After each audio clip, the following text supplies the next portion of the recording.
Easily the team that I think is most looking forward to putting 2024 behind them and getting a new season is the San Francisco 49ers.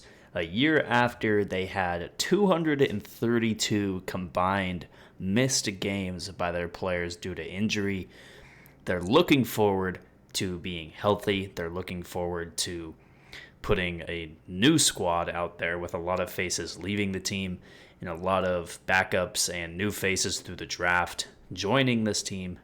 And they're looking forward to hopefully getting some new contributions from younger players that haven't stepped up yet. Starting with the offense, I think the biggest thing that happened going from 2024 to 2025 was that Brock Purdy got his new contract extension. There was the trade from of Deebo Samuel to go from San Francisco to Washington, but we saw that this team made a pretty clear choice in terms of who this offense was about. We know that George Kittle is on this team. We know Brandon Ayuk, and we know Jawan Jennings, who had his career year in 2024. But again, this was the sign that Brock Purdy was the guy. And if you don't want to agree with it, if you do want to agree with it, Brock Purdy was the quarterback of the team who was top 5 in terms of yards per pass attempt and top 5 in terms of yards per rush attempt. So he obviously was a pretty good option at getting the most out of this team and keeping them efficient. What killed this team as much, if not more, than injuries in 2024 on the offensive side of the ball was the fact that they turned the ball over way too many times. There were games where they turned the ball over 3 times and lost by less than 2 scores. You have your 2 games against Arizona where you turned the ball over a combined 6 times. One of those games, I believe you only lost by 1 point. And so keeping that amount of turnovers down is easily the number one priority for the Niners going into 2025 outside of trying to keep them a healthy team. Defensively, it's hard to be a great squad when you're constantly getting put in bad situations due to those turnovers or anything else that could have gone wrong for the defense with their own right in terms of injuries. I mean, now going into it, they also had a first-year defensive coordinator in Nick Sorensen, and they replaced him with Robert Saleh in the offseason this year, kind of getting this team back to a scheme that they know, especially guys like Fred Warner and Nick Bosa. But last year, they didn't take the ball away a lot. They didn't cause a lot of pressure against the quarterback. And again, they had their own injury issues that really derailed them. And now the Niners are going to be going into 2025 with a pretty new squad that's still the main guys that we all know and love, like Purdy, like Jawan Jennings, Brandon Ayuk, if he's able to come back from his torn ACL by the time that the first week of the season starts. You have defensive guys like Deommodore Lenoir, like Nick Bosa, like Fred Warner. But in 2025, there's going to be a heavy reliance on younger guys or guys that are new to the team that haven't really had to step up before. You look at the wide receiver room, you have guys like Jordan Watkins, Ricky Pearsall, Demarcus Robinson, and Jacob Coing, who are going to be looked at as the main backups, if not possible starters, in that wide receiver room. You have Christian McCaffrey, the situation whether or not he's actually going to be close to, if not even able to play again, even half of what he was from an efficiency standpoint in 2023 after his injuries to his lower legs. So you possibly have guys like Isaac Urendo, Jordan James, Amir Abdullah that are going to take over as the main ball carriers.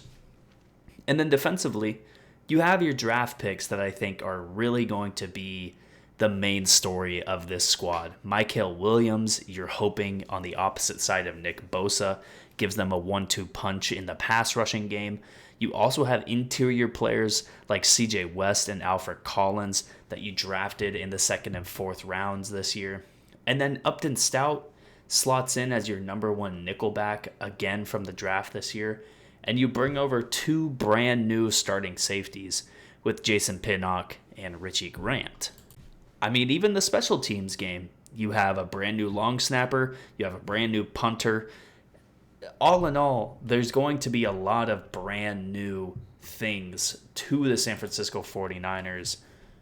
Coaching-wise, player-wise, this is going to be a pretty new team, and I think this is going to be kind of the transition period into making this team all about Brock Purdy and all about whoever can step up on the defensive side of the ball. And in previous years, it's been Nick Bosa, it's been Fred Warner. At times, it was even guys who have left the team, like Talanoa Hufanga, like Dre Greenlaw. You know, there's been names who have come up and been really good players for the San Francisco 49ers. But now, after those guys are gone, especially guys that I haven't mentioned, like Charvarius Ward, Javon Hargrave, there's a lot of guys that left. There's a lot of guys that aren't going to be relied upon anymore for the San Francisco 49ers. And it's going to be these new players that haven't done it yet. Draft-wise, the Niners haven't had a great last few seasons. They obviously got Brock Purdy in the 7th round in 2022. But if you look at the other draft picks that the 49ers have had in the last few years, it's not like it's a who's who list of just incredible players. It's really a lot of guys who are filling out the depth of this team. There's really only one guy from 2024 who's going to be relied upon on the offensive side of the ball, and that's Dominic Pooney. You can say the same thing about the defense with Renardo Green. Malik Mostufa was easily going to be one of the starting safeties on this team until after the end of the season. He had his own injury come up to his ACL. And so this just doesn't, to me, and this is solely my opinion, when you look at what this team is, when you look at what their schedule is going to be in 2025, I just don't see this as a playoff team. I see this as a team that can maybe sneak into a wild card round, but they have a pretty tough schedule ahead of them. Starting after week 5, you play 3 of 4 weeks against division winners on the road with the Rams, Buccaneers, and Houston Texans. And then to end the season, you have some easier games against the Titans, Colts, Bears, and Seahawks. But at that point, we might already know whether or not the 49ers are going to have a chance to make the playoffs. They might be, 5-6. They might be 4-7 at that point.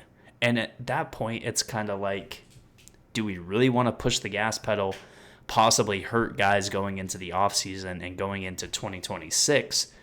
When I think, in my opinion, the Niners kind of use 2025 as a way to help their cap situation. There's obviously things that can change in 2025's, in 2026 offseason that could put this team in position to get some really good players added to their team next year through the draft and through free agency. Now, obviously, through the draft, the easiest way to get really good players is to have a really high draft pick, and that's to lose a lot of games. And I could really see the Niners losing a lot of games in 2025. I could easily see them having a 4-13 record and just kind of having a reset year where we just get everybody healthy, get everybody primed to make a real run at a Super Bowl and see if we can capitalize on some of these guys' last few years, because George Kittle's not going to be around much longer. Trent Williams isn't going to be around much longer. Fred Warner isn't going to be at the top of his game for much longer. And so if you can get these guys fully healthy, if you can get these guys fully primed for that Super Bowl run, they could be ready to do it in 2026.